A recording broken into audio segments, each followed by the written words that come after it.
자, 가보도록 하겠습니다. 오늘 내용은 소설 부분이고요. 67페이지부터입니다. 네. 자, 그래서 우리 소설이란 무엇이냐부터 공부해보도록 하겠습니다. 중학교 1학년 때도 했고 중학교 2학년 때도 했던 내용이기 때문에 여러분들이 잘 아실 거라 생각하고요. 쓱 하고 지나갈게요. 쓱 하고. 자, 일단 첫 번째, 현실에 있음직한 일이다. 이걸 뭐라고 부른다? 어딘가 일어났을 것 같은 이야기라는 부분에서 사건의 전개가 우연하지 않고 어떻게 일어난다? 쓱 안 해야 돼요? 좀 자세하게 해요. 일단 개연성입니다. 우연의 반대말이야. 우연의 반대말. 어떤 사건 전개에 있어서 나름대로의 필연적 관계를 갖는다라고 얘기를 합니다. 근데 보통은 우연의 반대말은 필연이 맞는데요. 필연성이라는 말로는 잘 얘기하지 않고 개연성, 나름대로 논리적이고 합리적인 원인과 결과에 의해서 사건이 진행된다라고 보시면 되겠습니다. 자, 근데 상상해요. 꾸며 쓴 이야기이기 때문에 소설의 가장 큰 특징 뭐다? 가짜 이야기. 좀 고급지게 말하면 무슨 성? 고맙습니다. 허구성이었습니다. 이렇게 보시면 되겠죠? 자, 그래서 소설은 여러분 좀 조심하셔야 되는 게 소설의 3요소가 있어요. 주제 구성 문체라고 되어 있는데요. 소설 구성의 3요소가 있어요. 인물, 사건, 배경. 이게 구성의 3요소입니다. 그래서 여러분들이 가끔 헷갈리시는데 소설의 3요소랑 소설 구성의 3요소는 다른 얘기입니다. 알겠죠? 그 다음에 문체라고 하는 거 일종의 이런 거예요. 사람이 말투가 다르듯이 사람이 글을 쓰면 글투도 다 다른데 그 글투를 좀 고급진 말로 뭐라고 한다? 문체라고 합니다. 그래서 개성이라는 글투라고 되어 있죠? 이렇게 보시면 되겠다라는 거예요. 물론 지금까지 시험에 나온 적은 한 번도 없으니까 그냥 이런 내용이 있구나 정도만 보시면 되겠습니다. 자, 그 다음에 소설의 배경입니다. 우리는 여기서 뭘 보셔야 되냐? 그동안은 어떤 시간과 공간의 배경을 많이 살펴봤다면 우리 이 단원에서 뭘 공부하려고 이 노세도마리라는 걸 배우느냐라고 하면 사회적 배경입니다. 사회적 배경. 그래서 시대, 역사, 문화 이런 것과 관련지어서 문학작품을 읽어보자라는 게 이 대단원, 이 단원에 실려있는 문학작품들의 특징이에요. 알겠죠? 제망매가 같은 경우는 신라시대 불교라는 상황과 좀 연결지어서 읽으셔야 되고요. 수라라는 건 일제강점기와 관련지어서 읽으셔야 되고요. 그 다음에 노세도마리는 뭐다? 안 배웠으니까 당연히 모르겠지? 1970년대, 80년대 산업화와 관련지어서 읽어야 된다 이렇게 기억하시면 되겠습니다. 그래서 웬만한 내용은 노세도마리에서 무조건 뭐랑 관련지어진다? 산업화와 관련지어진다 이렇게 생각하시면 돼요. 그리고 수라도 이미 지난 시간에 배우셨으니까 한 번 더 떠올려 보시면 그 수라, 거미의 가족, 거기서 느껴지는 슬픔과 안타까움, 그런 것들이 다 뭐랑 관련지어 있다?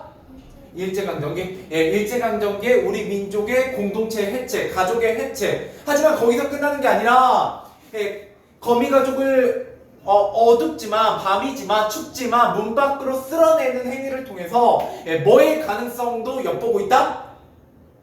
가족 공동체? 그죠. 재회, 회복. 알겠죠? 그러니까 단순히 해체에 대한 얘기에서 끝나는 것이 아니라 재회에 대한 얘기까지 하고 있다라는 것도 수라에서 꼭 기억하셔야 되는 주요 내용입니다. 나온 김에 한번 살짝 언급하고 지나가도록 하고요. 그냥 소설의 서술자, 여기서 서술자에 대해서 물어보게 됐는데요. 당연히 말하는 이입니다. 말하는 이. 자, 그러면 서술자 말하는 이라고 하면 뭐가 시험에 나오느냐라고 했을 때 1인칭 주인공 시점, 1인칭 관찰자 시점, 3인칭 관찰자 시점, 전절작가 시점에 대해서 얘기하게 되고요. 우리 이 노세도마리에서는 뭐가 등장하게 되냐면 1인칭 주인공 시점, 1인칭 주인공이란 미안해요. 1인칭 주인공보다는 관찰자 시점. 네, 그죠? 관찰자 시점으로 봅니다. 관찰자 시점으로. 왜냐면 주인공은 누구냐면 아버지예요. 아버지. 아버지가 주인공이고요. 약간 뭘로 설정하고 있냐면 어린아이로 설정하거든요. 이 나를 어린아이로 설정해서 아버지를 바라보고 있다라는 거 어디서 배운 적이 있어요? 어린아이 나를 통해서 얘기함으로써 순수한 시각 안 배웠지? 일가 였어요. 우리 2학년 때 배웠던 일가가 어린아이 소수자로 설정함으로써 누리는 효과가 있었거든요. 예, 근데 여기서는 그 점이 두드러지지는 않습니다. 예, 그 점이 두드러지진 않지만, 예, 그래도 어린아이로 설정되어 있다라는 게 굉장히 큰 특징이고요. 예, 그 다음에, 나의 생각과 느낌은 잘 드러나지만, 예, 정작 주인공의 생각과 느낌은 잘 드러난다, 안 드러난다? 안 드러나기 때문에 뭐의 여지가 있다? 상상의 여지가 있다. 그래서 아버지가 겪는 어떤 고통, 아버지의 가장의 무게, 뭐 이런 것들이 예, 상상의 여지로 예, 남겨져 있어요. 그래서 우리가 읽는 독자로 하여금 좀 더 아버지에 대해서 생각해보게 만든다라고 보시면 되겠습니다. 나머지 시험에 나온 적 별로 없으니까 넘어가 보도록 할게요. 자, 이 지점은 솔직히 말하면 고등학교 1학년 때 좀 더 잘 나오는 내용입니다. 남학생분들은 이제 4개 학교 중에 군고랑 제1고에 가시면 배우게 되고요. 좀 더 자세하게. 물론 중앙고도 다루긴 해요. 그 다음에 여고는 상일고만 안 가시면 예, 배우게 되십니다.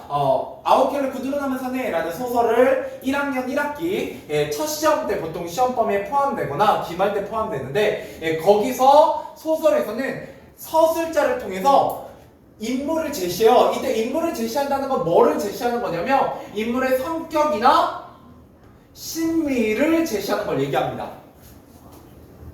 자, 그런데 내가 나의 이야기를 하게 되면 보통 어떻게 제시하겠어요? 난 어떤 사람이야? 라고 직접 얘기할 수 있습니다. 직접. 나는 뭐 똑똑해. 나는 착해. 나는 화가 났어. 뭐 이런 식으로 그냥 서술자가 그 성격이나 심리를 그냥 얘기해버려요. 이해되세요? 여기까지? 예, 그래서 이걸 무슨 방식이라고 하냐면 말하기 방식이라고도 얘기합니다. 그냥 고등학교도 준비하는 거니까 예, 그냥 써놓기만 하고요. 혹시 몰라서 영광중 같은 경우는 단답형이 좀 이상하게 나오는 경우가 있어서 예, 이런 것까지 하고 가는 겁니다. 자, 그 다음에 두 번째 간접적 제시라는 건 뭐냐면 내가 예를 들어 관찰자 시점이요. 그러면 주인공을 뭐 하고 있어요? 관찰하고 있다는 건 그 주인공의 성격이나 심리를 뭘 통해서 내가 관찰하는 어떤 모습? 행동이나 대사, 외향묘사 이런 것들을 통해서 드러내게 된다라는 거예요. 그러니까 내가 그 등장인물에 대해서 관찰하고 있잖아요. 그저 얘기해주고 싶어요. 이 인물이 어떤 인물인지. 근데 그 인물에 대해서 내가 전설작가 시점처럼 모든 걸 알고 있지 않잖아요. 예, 그러니까 독자들에게 어떻게 전달한다? 이 사람의 행동을 통해서.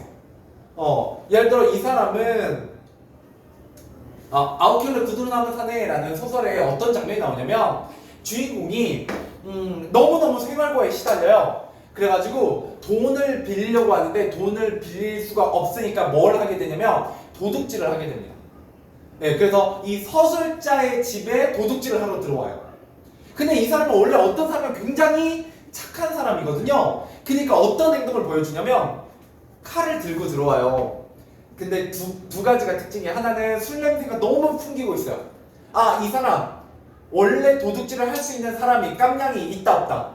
없구나. 그러니까 술을 잔뜩 먹고 그 술에 힘을 빌려서 용기를 냈구나 라는 걸 첫 번째 알 수 있었고요. 두 번째는 칼을 들고 있는데 그 칼을 든 손이 어때요?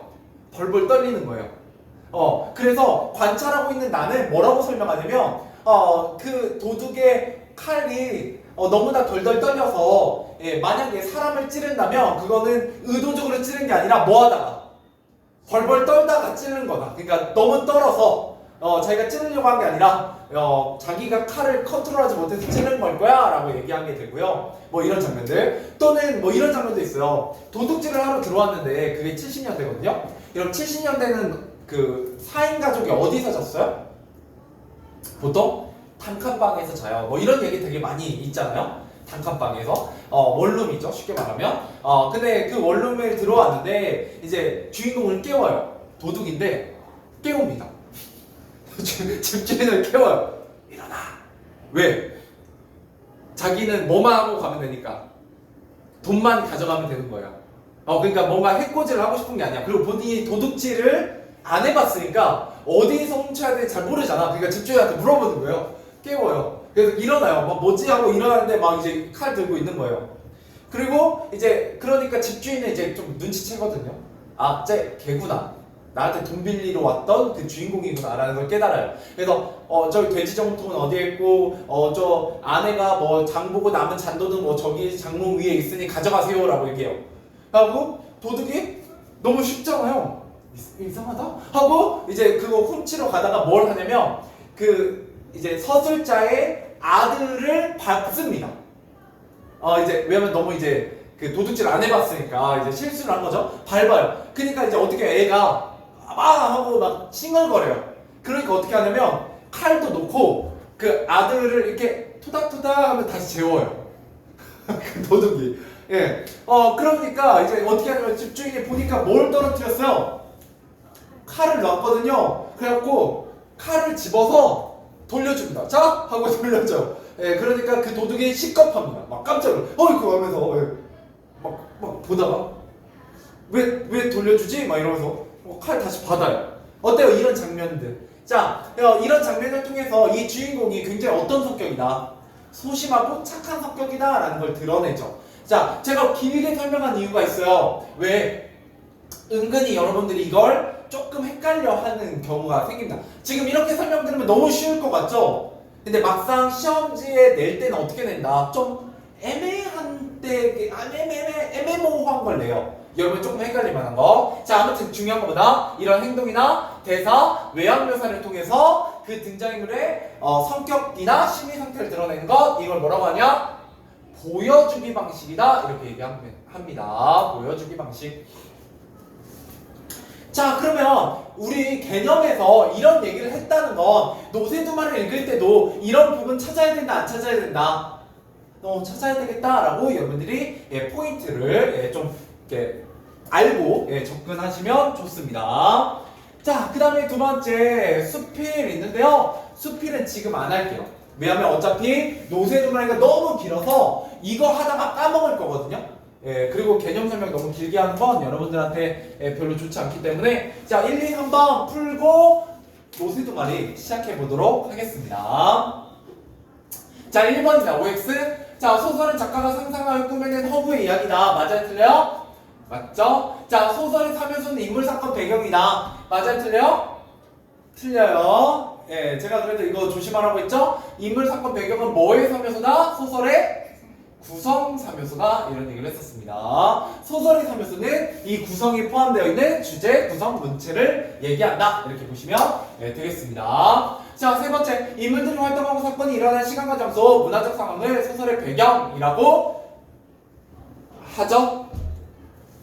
자, 그럼 2번, 빅하이드로 알맞은말을 쓰시오. 소설의 내용을 전달하기 위해 작가가 내세운 대리인을 소설의 서술자라고 합니다. 네, 소설의 서술자. 대리인으로서 가상의 인물이다. 이렇게 보시면 되겠고요. 자, 3번입니다. 보기에 글에서 사용된 서술 시점으로 알맞은 것은 나는 아버지의 말대로 미호기에게 정중한 편지를 썼다. 나는 사실 겨울방학 내내 미호기만 생각했다. 야, 일단 나라고 등장했으니까 몇 인칭? 1인칭이고요. 나는 나중에 미호기와 결혼하려는 결심을 굳히고 또 굳혔다 라는 거 나의 속마음이 드러나고 있잖아요. 여기까지만 읽었을 땐 이게 주인공 시점이에요? 관찰자 시점이에요? 여기까지 읽으면 주인공 시점이죠. 그죠? 이렇게 보시면 되겠습니다. 시점을 구분하는 거 중요해요. 자, 넘어가 보도록 하죠. 자, 노세두마리라는 작품은 여기에도 써있잖아요. 삶을 말하는 문학이다. 즉, 그 문학 안에 그 당시의 삶의 모습이 녹아있다라는 거고요. 그러면 당연히 이 소설을 통해서 여러분들이 읽어내야 되는 것보다 당시의 삶의 모습이요. 당시 삶의 모습. 여러분들이 그때를 살지 않았기 때문에 이걸 통해 간접 경험해야 되고요. 그랬을 때 거기서 그치는 게 아니라 과거의 삶이 반영된 작품을 통해서 오늘날의 삶과 비교해서 뭔가를 여러분 배우셔야 된다라는 겁니다. 자, 그래서 첫 번째 노세두말이 나오는 거 배경 부분에 사회문화적 상황이 등장하게 됩니다. 이때 사회문화적 상황은 뭐다? 1970년대 산업화 시기라고 보시면 돼요. 산업화. 자, 그 다음에 구동네와 새동네가 등장하게 됩니다. 이걸 대조하게 되거든요. 그래서 어떤 점이 대조되어 있고 이런 것들을 통해서 대체 뭘 얘기하고 싶은지 살펴보도록 하고요. 그 다음에 새동네가 생기면서 나타난 변화 같은 것입니다. 그죠? 일종의 이런 거라고 생각해 보시면 돼요. 저한테 새 동네는 여기거든요. 군산에서. 제가 그 동고를 왔다 갔다 카풀을 타고 다닐 때 여기 앞에 금강자동차학원 아세요? 예, 그쪽 앞쪽으로 이렇게 항상 카풀이 지나갔어요. 그러면 이쪽이 논이었거든? 논이었는데 아무것도 없었어요. 제가 고등학교 1학년 때는. 고등학교 1학년 때 아니고 중학교 때는. 근데 아마 고등학교 1학년 때 드디어 뭐가 생기냐면 그 논 한가운데 롯데마트가 들어서요. 아무것도 없고 롯데마트 먼저 들어왔거든요. 예, 그러고 나서 그 앞에 길 이제 크게 이제 생기고, 그러고 나서 제가 고등학교 이렇게 다닌 3년 동안 저 오투그란 때 저쪽 이제 수성 오투부터 해가지고 하나씩 생기기 시작했어요. 예, 그래가지고 여기가 이쪽에 저한테 새 동네인데 여러분들에게 좀 공감하게 바꾸면 이 롯데몰이 새 동네죠. 여러분 더 어릴 때 롯데몰이 없다가 롯데몰이 생기고 계속 아파트가 들어서고 있어요. 예, 뭐 이런 거가 생기면서 여러 가지 변화가 일어나는데요. 예, 이런 걸 통해서 말하고 싶은 건 역시 산업화입니다. 산업화. 알겠죠? 자, 가보도록 하겠습니다. 자, 이번 시간 딱 한 15분밖에 안 남았거든요. 예, 좀만 힘내서 해보도록 하죠. 어차피 이번 시간 40분밖에 안 되니까요. 자, 읽어보도록 하죠. 그 골목은 몹시도 가파랐다 라고 되어 있습니다. 자, 이거 중요해요. 상징입니다. 네, 골목이 상징성을 지녀요. 자, 여러분, 골목이 가파르다, 경사지다 라는 건 보통 뭘 의미하기도 하냐면 그 사람의 인생 같은 거하고도 연결짓죠. 예, 여러분들 막 인생이 뭐 롤러코스터 같아요 막 이런 얘기도 하잖아요. 그죠? 지금 내 인생이 오르막길을 오르는 것 같다 뭐 이런 얘기도 하죠. 예, 그래서 이때 골목은 뭘 의미하냐? 이때 골목 동그라미 치시고, 예, 가난하고, 예, 고달픈 아버지의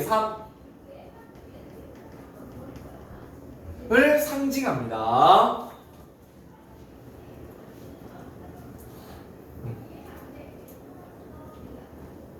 그리고 하나의 의미가 더 있어요. 이게 이제 첫 번째 의미고요. 자, 두 번째 의미는 뭐냐라고 했을 때, 구동네와 그 다음에 새 동네의 경계입니다. 이 경계를 중심으로 이쪽은 구동네, 이쪽은 새 동네예요.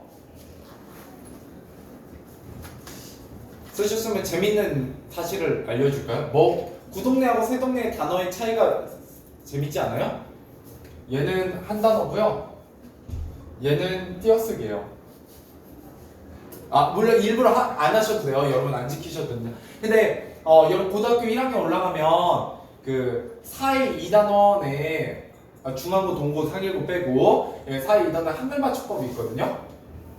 네, 이거 제가 겨울방학에 살짝 맛보기 해드릴 건데 문법은 여기에 뭐가 나오냐면 띄어쓰기가 나와요. 그러면 구동네는 붙여쓰고요, 새동네는 띄어써요. 무슨 차이게요? 띄어쓰기는 아주 단순해요. 한 단어면 붙여쓰고요, 한 단어가 아니면 띄어쓰거든요. 예, 조금 더 쉬운 말로 바꾸면 사전에 등록되어 있으면 붙여쓰고요, 사전에 등록이 안 되어 있으면 띄어써요. 근데 구동네에 등록되어 있고요, 새동네에 등록되어 있지 않거든요. 왜 그러냐면 구동네는 사람들이 많이 쓰는 말이고요, 새동네는 잘 안 쓰는 말이거든요. 별다른 이유가 없어요. 그래서 여러분들이 나중에 띄어쓰기 할 때 정말 힘들어합니다. 자, 아무튼 뭐 그 얘기는 나중에 하고요. 계속해서 가보죠. 자, 아버지는 그 골목에 들어서기만 하면 미리 저만치 앞에서부터 마차를 세게 몰아가지고는 그 힘으로 하여 단숨에 올라가곤 했다. 그러나 이 작전이 매번 성공하는 것은 아니었고 더르는 마차가 언덕에 중간쯤에서 더 올라가지를 못하고 주춤거릴 때도 있었다. 그러면 아버지는 이마에 심줄 잔뜩 돋우며 이랴 이랴 하면서 노새에 잔뜩을 손에 휘감고 있는 긴 곱빗줄로 세네 번, 세 번, 네 번 후려쳤다. 노새는 그럴 때마다 뒷다리를 아득바득 버둥거리며 안간힘을 쓰나 그쯤 되면 마차가 슬슬 아래쪽으로 미끄러져 내리기는 할망정 조금씩이라도 올라가는 일은 드물었다. 자, 물론 마차에 연탄을 많이 실었을 때와 적게 실었을 때에도 차이는 있었다. 적게 실었을 때는 그깟 달랑달랑 단숨에 오르기도 했지만 그런 때는 드물고 대개는 짐을 가득가득 싣고 다녔다. 가득 실으면 대충 500장에서 600장까지 실었는데 아버지는 그래야만 다소 신명이 나지 200장이나 300장 같은 것은 처음부터 성이 난처는 눈치였으며 100장쯤은 누가 부탁해도 부탁도 안 할 뿐더러 아버지도 아예 실으라고 하지 않았다라는 거예요. 자, 여기서 네모 쳐보죠. 마차. 이런 마차 본 적 있어요? 네, 군산도 가끔 그 말 다니기도 하는데 저 군산대 쪽에 기르시는 분이 있어가지고 네, 본 적 없군요. 자, 그 다음에 연탄. 네모 쳐보시죠. 자, 이때 네모 땡땡. 예, 이게 뭘 드러내냐? 예, 사회문화적 상황을 드러냅니다. 사회 문화적 상황을 드러내는 소재입니다.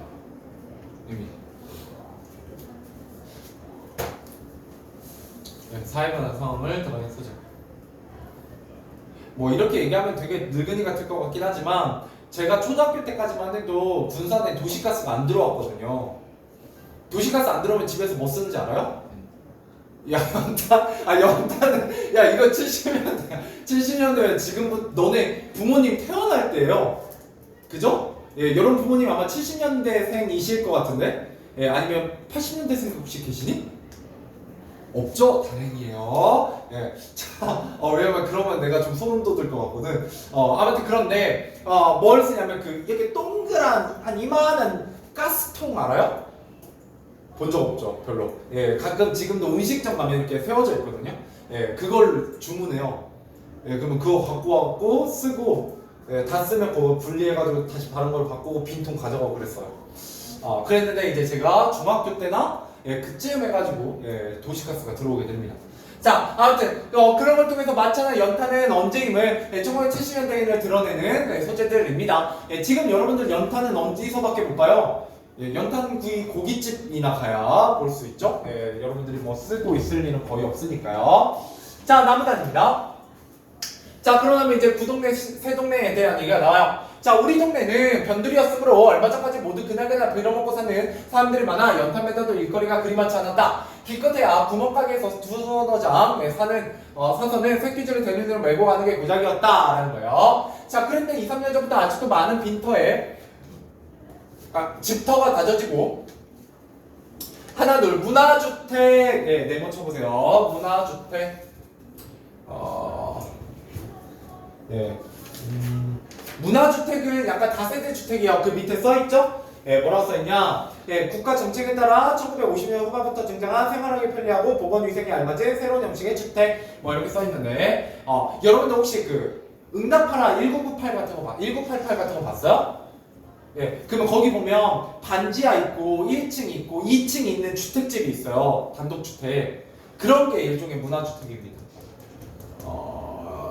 여러분 아마 잘 모를 거예요. 관심이 거의 대부분 아파트 사시니까. 자, 아무튼 계속 가보죠. 자, 이제는 제발 그럴듯한 동네 꼴이 잡혀갔다. 원래부터 있던 허름한 집들과 생생한 집들과는 골목 하나를 경계로, 그죠? 그래서 골목이 새동네와 구동네의 경계입니다. 그물들 나누어져 있었는데 먼 데서 보면 제법 그럴싸한 동네로 보였다. 일단 들어와 보면 지저분한 동네가 이웃에 널려있지만 그냥 먼 발치로만 보면 2층 슬레이브 집에 가려 닥치닥치 붙은 판잣집 등속이 보이지 않았으므로 서울의 변들이 흔한 어느 신흥부락으로만 보였다. 자, 이것도 슬레이브 집 네모 쳐보시고요. 판잣집 네모 쳐보세요. 판잣집은 이게 판잣집이고요. 나무 판자로 지은 집. 슬레이브는 혹시 아나? 그 회색 이렇게 생긴 기와같이 생긴 거 있어요. 예, 그거 이렇게 네모났거든요. 이걸 이렇게 지붕에 얹어요. 기와 대신에. 예, 근데 지금은 절대 안 씁니다. 여기 뭘로 이루어졌기 때문에 성면이거든요. 예, 1급 발암물질. 예, 근데 옛날에는 여기에다 고기 구워 먹었어요. 몰랐으니까요. 고기 구워 먹으면 되게 맛있거든요. 예, 근데 죽진 않아요. 예, 그렇다고 당장 죽진 않는데 아무튼 1급 발암물질 아예 생산이 안 됩니다. 예, 그래서 이것도 뭘 의미한다? 그 당시에 시대 상황을 드러낸 소재들입니다. 자, 다음 페이지 넘어가보죠. 여기 페이지까지만 읽고 문제 풀고 끝낼게요. 좀만 힘내세요. 이 시간에는 어느 수업을 들어가도 애들이 굉장히 힘들어합니다. 막 죽으려고 해요. 졸려가지고. 자, 다음 문단입니다. 동네에 이렇게 바뀌자 그것을 가장 좋아하는 사람 중에 하나가 아버지였다. 왜? 이유가 나옵니다. 아까 말한 대로 그 전에 동네 사람들이 연탄 두서너 장, 많아야 2-30장씩만 사가는 터여서 아버지의 일거리가 적고 따라서 이곳에서 2-3km나 떨어진 다른 동네까지 배달을 가야 했는데 동네에 새 집이 들어서면서부터는 그렇게 먼 걸음을 하지 않아도 되었기 때문이다. 그런 점에서 연탄을 한 번 들여놓았다 하면 몇 달씩 되니까 자주 주문을 하지 않아서 아버지의 일감이 이 동네에서 끝나는 것만은 아니고 여전히 타 동네까지 노새 만차를 몰긴 했지만 그 전보다는 자주 먼 곳까지 가지 않아도 되는 것만은 사실이었다. 자, 새동네. 우리가 그전부터 살던 동네를 구동네, 문화주택들이 차지하고 들어선 동네를 새동네라고 불렀다. 가 생기면서 좋아한 것은 비단 아버지만은 아니었다. 아버지는 이제 연탄 주문이 많아졌으니까 좋아하는 거고요. 여기 구멍가게 주인도 좋아합니다. 은근히 무언가를 기대하는 눈치였다. 그전까지 가게에 물건들이 뽀얗게 먼지를 쓰고 있었고 왜? 가난했기 때문에 물건을 별로 안 샀어요. 그런데 두 옵짜리 소주병만 육실하게 많았는데 그죠? 원래 가난하면 또 술을 잘 드시죠. 담배라. 자, 그 병들 사이에 차츰 환탄이 미란단이 하나의 음료수병들이며 퍼머스트 아이스크림도 섞이고 할머니 주름산처럼 주름이 쫙쫙 가 말라 삐뚤어진 사과 사이에 귤상등도 끼게 되었다. 자, 그 전에 벌써 없었던 우유 배달부가 그죠? 그래서 아버지 달라졌고요, 구멍가게 달라졌고요, 그 다음에 우유 배달부 추가됐고요. 달라진 점들이에요. 새 동네가 들어서면서. 자, 아침마다 골목을 드나들고 갖가지 신문 배달부 조석으로 아침 저녁으로 골목을 누비고 다녔다. 전에는 얼씬도 않던 슈샤인 부위. 슈샤인 부위가 뭐예요? 이거요? 슈.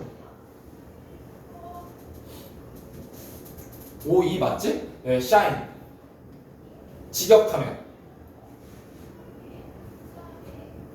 신발 깨끗. 그죠? 신발 반짝. 신발 닦기입니다. 신발 닦기. 자, 구두 닦기 하면서 외치고 다녔다. 전에는 저 아래 한 길가, 큰 길가 근처에 차를 대놓고 올 테면 오고 말 테면 말라는 식으로 붙이던 청소부들도 어디까지? 골목 안까지 차를 들이대고 쓰레기도 치워줬다는 거예요.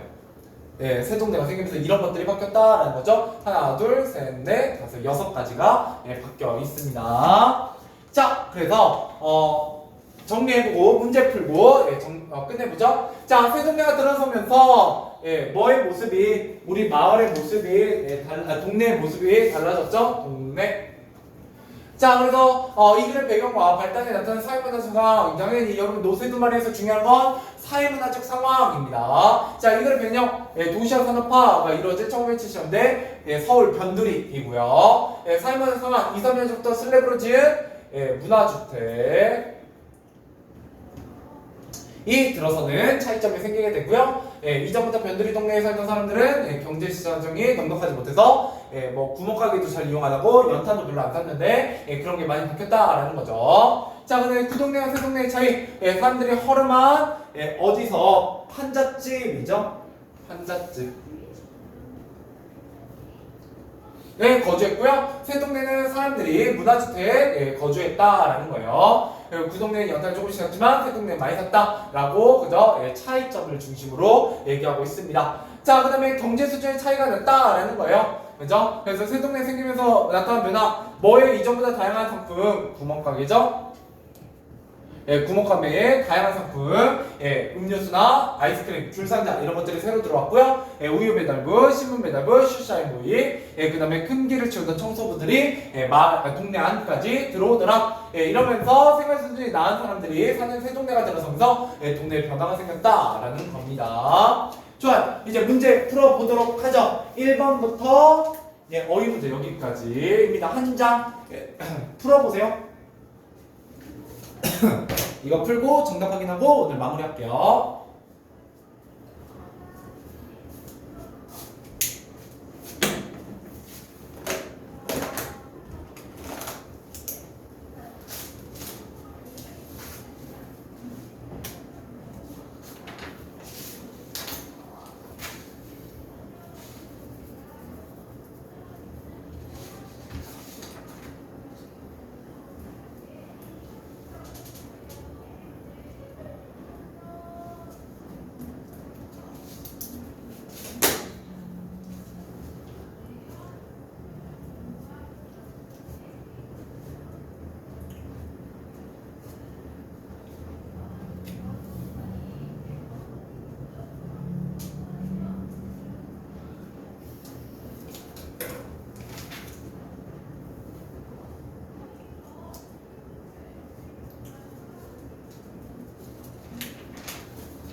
자, 가보도록 하죠. 1번으로 와보세요. 이것만 하고 마무리하도록 하겠습니다. 자, 이 글의 1번, 이 글의 사회문화 상황, 이 글에서 여러분 사회문화 상황을 파악하는 게 가장 핵심 내용입니다. 일단 마차, 연탄, 파자집, 문화주택 이런 건 1970년대임을 드러내지만 변두리라는 말은 꼭 1970년대 하고는 관련이 있는 게 아니었죠. 그래서 정답은 3번이고요. 자, 2번 다음 설명에 해당하는 문장을 가면 찾아쓰시오. 아버지의 힘겹고 고단한 삶을 짐작하게 하고요. 우리 동네에 생긴 보이지 않는 경계, 이게 바로 골목이었죠. 그래서 제 첫 번째 문장, 그 골목은 몹시도 가팔랐다.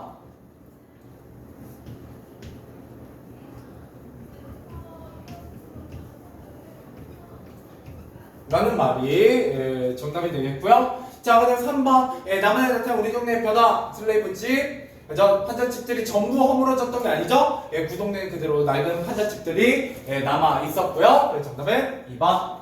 자, 그 다음에 4번. 담화에 나타난 새 동네가 생긴 후에 변화를 알맞지 않은 것. 우유 배달부, 그죠? 신문 배달부, 청소부들, 슈샤인보이, 그 다음에 구멍가게 이런 것들이 달라졌긴 했는데,